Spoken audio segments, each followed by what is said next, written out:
Welcome to Energy Stew. This is Peter Roth, your host. And I'd like to ask you, how do you think ahead? How do you decipher? How do you use intuition? Is it your gut, your heart, your head?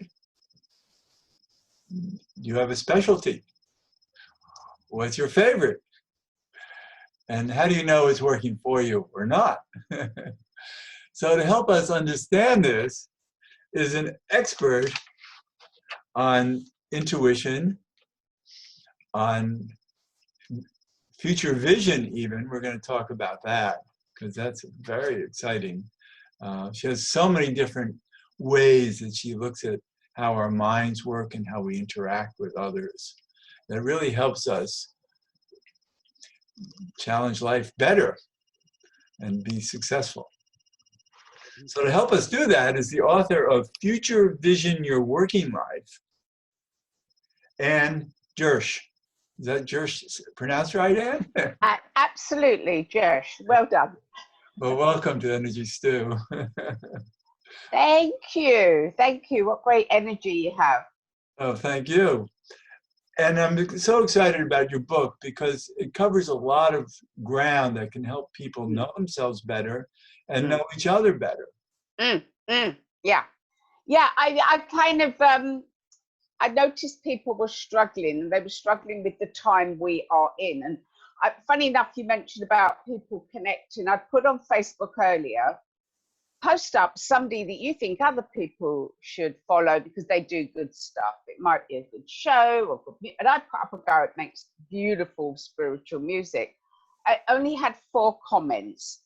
If I was to put up a comment bitching about the world, I would be full of comments. And this is the time we're living in. People are feeling quite negative. They're feeling quite angry, scared. There's a lot of attacking. People attacking. If you go on social media, it's so angry.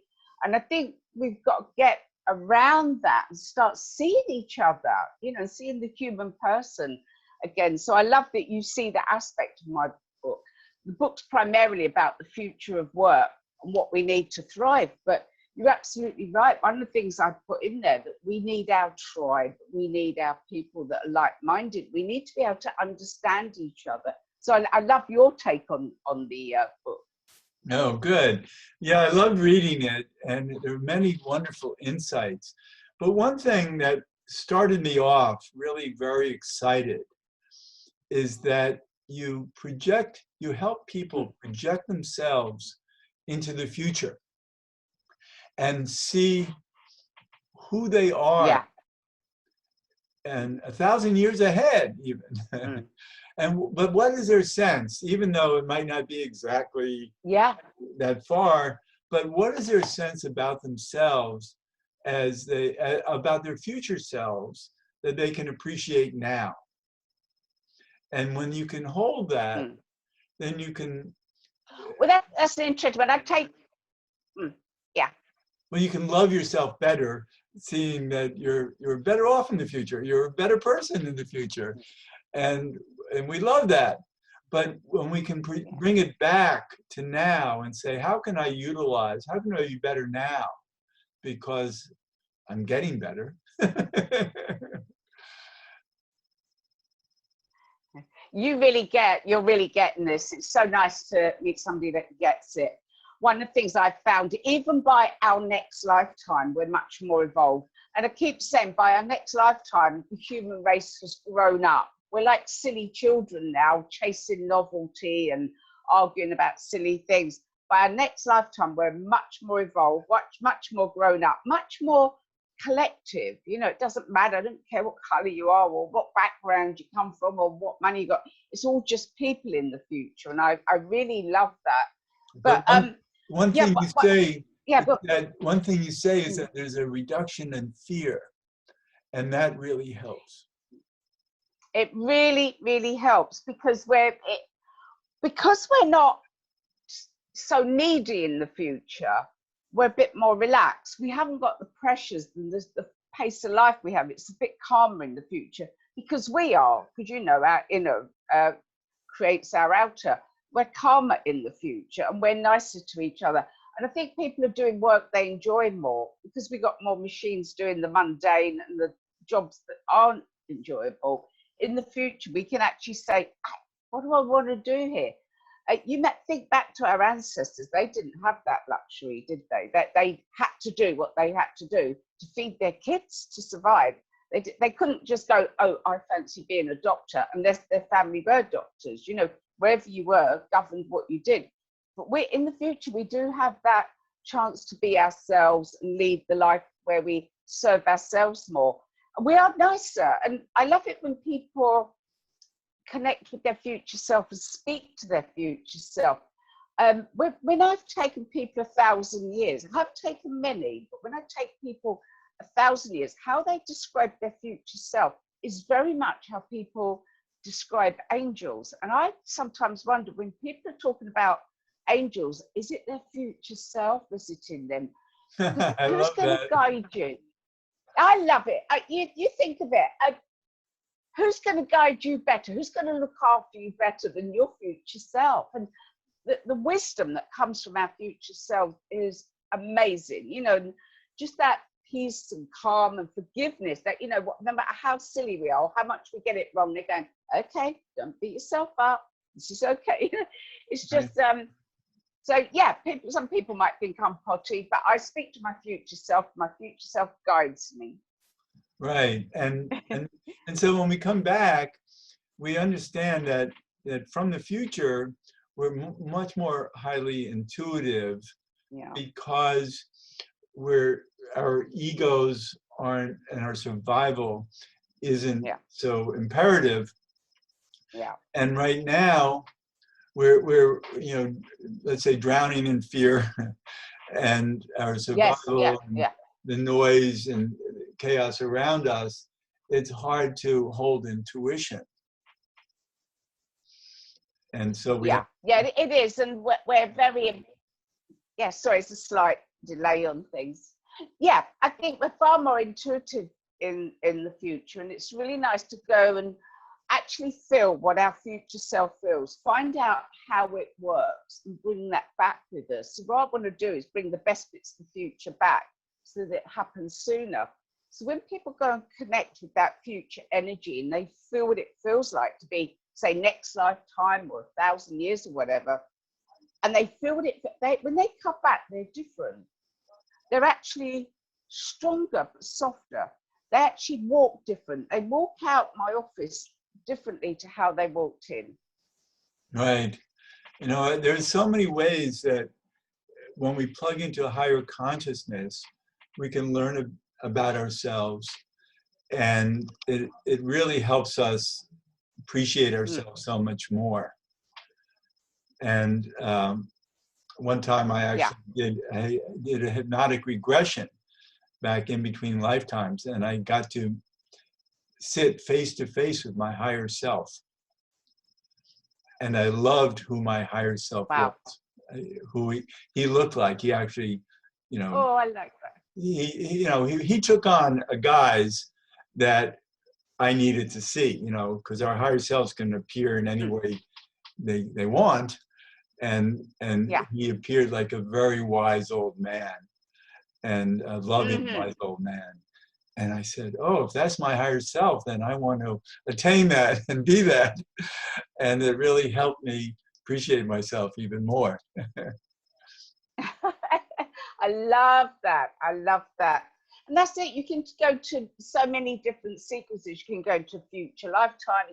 You can go in between lifetimes. You can go to so many different time frames.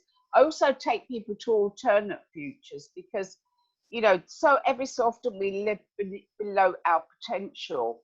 And so often I'll take people forward to see themselves, say, in 5 years' time, and say, where are you in 5 years? What you doing? What do you wish you'd have done differently? Let's get some hindsight. Then I take them to their best future where they've absolutely made the right decisions for themselves and find out what's different, because we try and create the future with our current limitations. But what we can do is jump beyond our current limitations. We can go into the future. So things you're good at now that maybe you struggled with 10 years ago, if you can take that back to a past you, you'd rock it very quickly. So we're kind of doing that. We're jumping into the future where they're in a really good future. I They're love the that. love of their life, or they're doing their best work. Yes, that's so beautiful. And then, you know, it's also about trusting yourself. And so you're giving people opportunities to see how they can trust themselves better, because they know themselves better. They, you know, in different ways, in different realities. Yeah, yeah. And that's beautiful. And so yeah, you have yeah, it's been nice. You have so many different ways of helping people in your book. And another way is identifying submodalities. So this is a way of identifying your feelings. There's submodality is how we feel, and you have a long list of wonderful descriptions of them, so that we can identify how we might attune to them better. Yeah, the thing is, I've been trying to understand intuition since I was a child. And what basically happened was my grandmother used to read the tea leaves. You know, you get the tea leaf readers. That's so cool. She was a fortune teller. And I used to watch her, and I used to love. Yeah, it was really good. She was a real character, my nan, in the East End of London. So she was a proper Londoner, and she was a real character. And I used to be a bit nosy. Best job in the world for a nosy person, isn't it? And I used to peer around the door and watch. So I would try, and it was a bit what you're saying about resistance. I'd sit there as a kid and try and know something, try and have a premonition, and I never once, even by guessing, got it right. Absolute rubbish at this. But what it did is, if you do something naturally, you often don't know how you do it. So I by studying, because I didn't understand intuition, but I knew it worked because I'd seen it work with my nan many times. So I went in search of intuition and how it works. So being a teenager back in the 60s, I did what the Beatles did. I went to India because that's where the Beatles went. They must have been. You just think, when you're a 16-year-old girl in the 60s, you just presume the Beatles know everything. So I followed the Beatles out to India.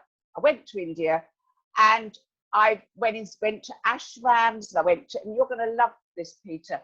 I went to all these things. Nothing happened.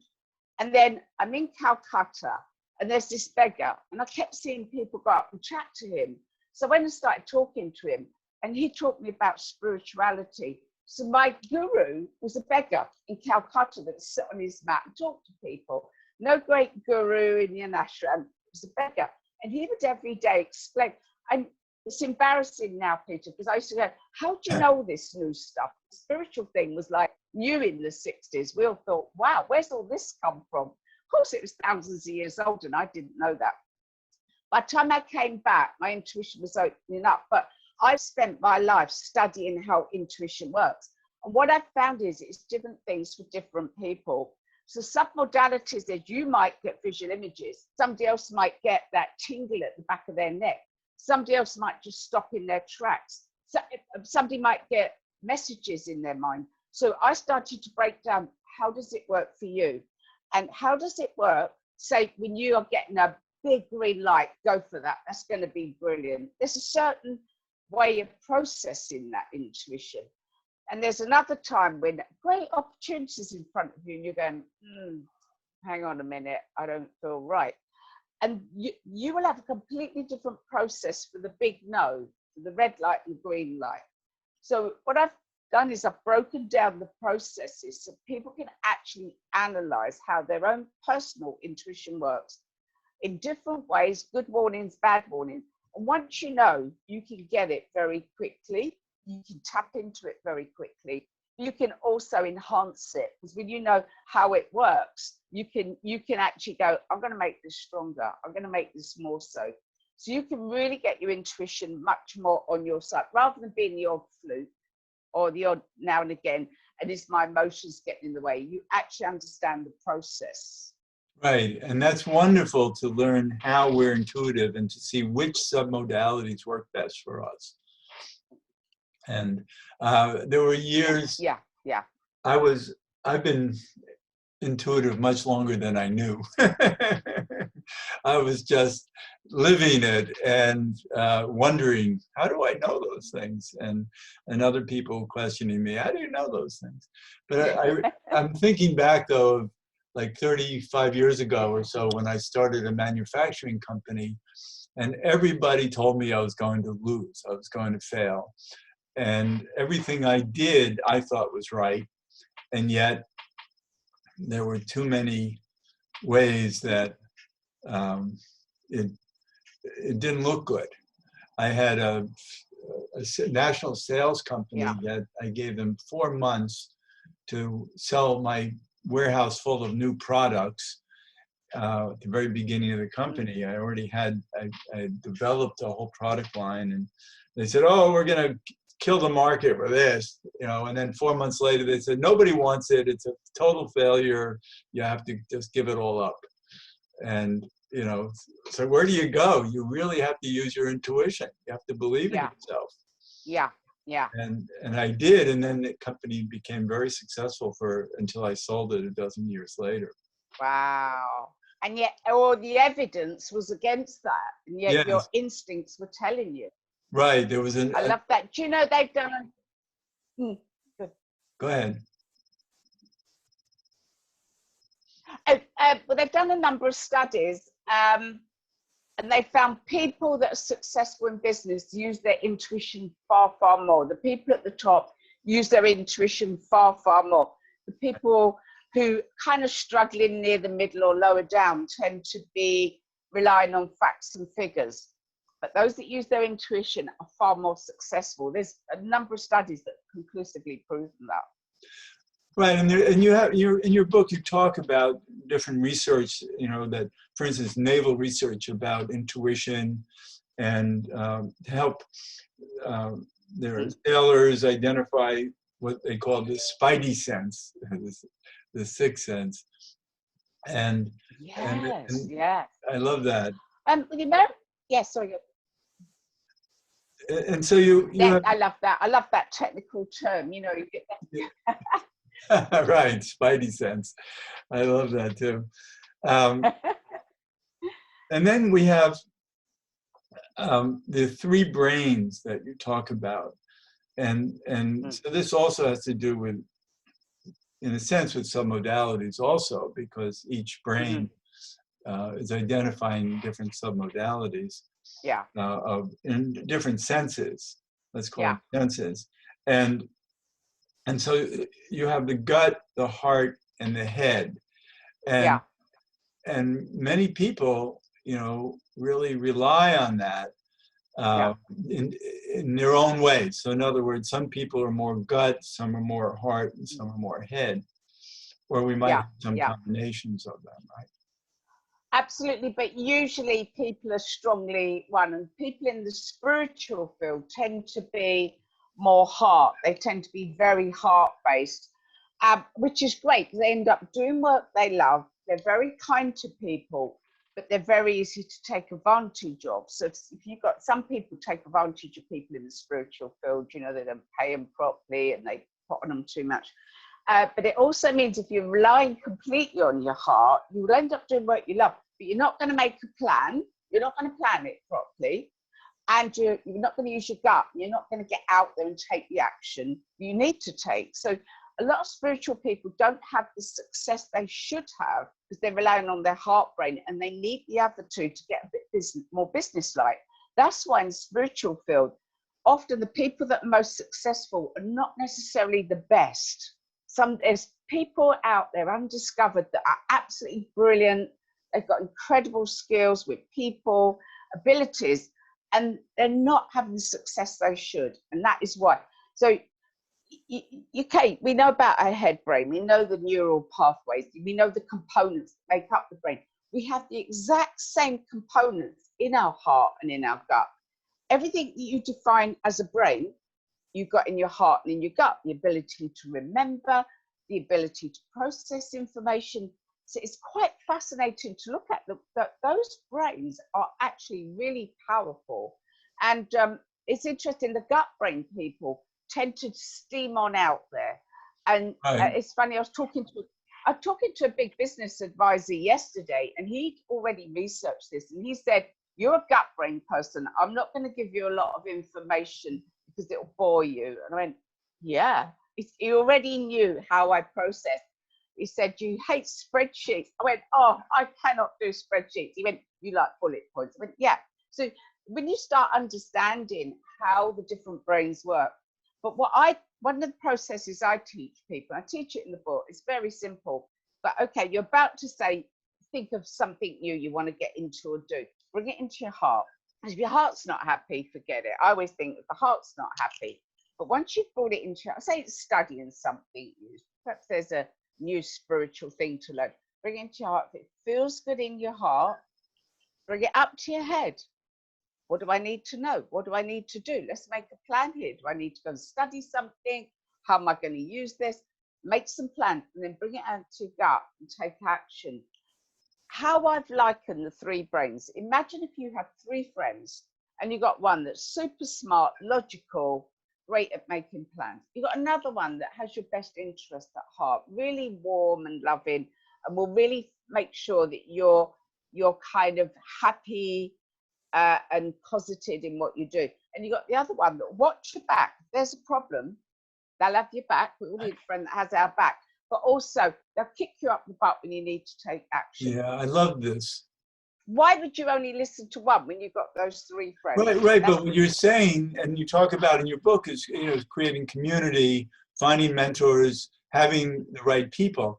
Because I'm thinking right now of a man who's highly spiritual, highly, and he's very successful because he has a manager, a woman who is unbelievably powerful, and she's operating from head and gut in an amazing way. And he gives his business direction to her, and she moves his heart forward, and he's become very successful. That is, you'd be surprised at how it's great you've identified that, but that happen. I can think of a number of spiritual people, and they've got somebody that completely handles that side, and it frees you up to do the work you love, to do what you do best. You've got somebody in the back room, they're setting up the appointments, the interviews, they're doing the stuff we find boring. Us spiritual people find all that paperwork and spreadsheets, we find it so boring, but it allows the person to go and do what they do. But you do need that. And if you use the three brains back, if you've got somebody around you, the amount of people that have a wife or a husband that handles that side of things, and that's when they take off. Yeah, and yet we can find a more than one aspect within ourselves too. It depends on how we're designed. Some of us are designed to be multifaceted, and others are limited to one or the other. Yeah. Well, often in the research they found often people are using the wrong brain for the wrong thing. So you don't want to be using your heart brain when you're making a business decision. You need to bring it up into the logic. So often people, it's a bit like buyer's remorse. You go and buy a fancy car because you fall in love with it. You go home and the next day the brain kicks in and goes, you can't afford that, the head brain, and then the gut will kick in and it'll give you fear. If you run it past all three while you're looking at the car, you're going to make a better decision. If you can. I mean, some of us just aren't designed to be that good at these different things. But the idea is to know it. See, talking about it like this really helps people identify what their strengths and weaknesses are. Absolutely. And absolutely. Up for it. Absolutely. And I find with me, I'm very gut based, and then I bring everything up to my head. So if somebody that works in the spiritual field, I'm not in touch with my heart very as much as I should be. And that's because I've grown up in a tough environment. So I've always had to be in survival mode. I mean, right from early childhood, where I grew up was classed as a slum. So I've always been in survival mode. And I went to a heart math event and they got us to breathe in that of our heart. And I started to feel all this stuff. And I was like, whoa, I don't even know if I like this. I'm not used to this. It was taking me out of survival mode, which makes me feel safe. So it's interesting to just play around and think, whoa, what do I feel here? Am I comfortable with this? Why am I not comfortable? it's very interesting what it starts to open up to us. And we do understand people better when we go into the different brains. We start to, that's why you think like that. That's why that's your priority. Because often we don't understand people who have a different dominant brain. Oh, this is so wonderful to hear you talk about it like this. It's really going to help people a lot. Oh, good, good. So let's come back to talking about the book that this is, so much of this is in, is Future Vision Your Working Life. And your name is Anne, A-N-N-E, Jirsch, J-I-R-S-C-H. And how can people find you? If you look up Anne Jirsch, I'm on Facebook, I'm on Twitter. You can go to annejirsch.com, send me a message. I'd love to hear from you. I'm very much a people person. I love hearing from people and connecting. But yeah, find me on Facebook or Twitter, or drop me a message, or Anne at annejirsch.com. So yeah, contact me. I'd love to hear from you. What a great show you have. Well, you know, it's because I pick such wonderful guests. So I love, you know, I love talking with you, and it sure makes it a better show, I think. Thank you. No, it's been lovely, really, really lovely. And I'd just say for anybody listening, Peter earlier was looking up my date of birth, and he picked up my husband's, and he nailed him with his book. When he looks up the date of birth in the car, he totally nailed my husband. I can't wait to go home and tell him what you said. Oh, good. That's great. Well, you know, we have so many tools that we use, you and I, and help a lot of people. It's great. So great knowing you. It's so much fun knowing you too. Thank you. Thank you. No, it's been lovely. Well, thanks so much for being a guest on Energy Stew. And this is Peter Roth, your host of Energy Stew at prn.fm. I can be reached at peter@heartriver, HEART river.org. I'd love to hear from you, and thanks so much for listening.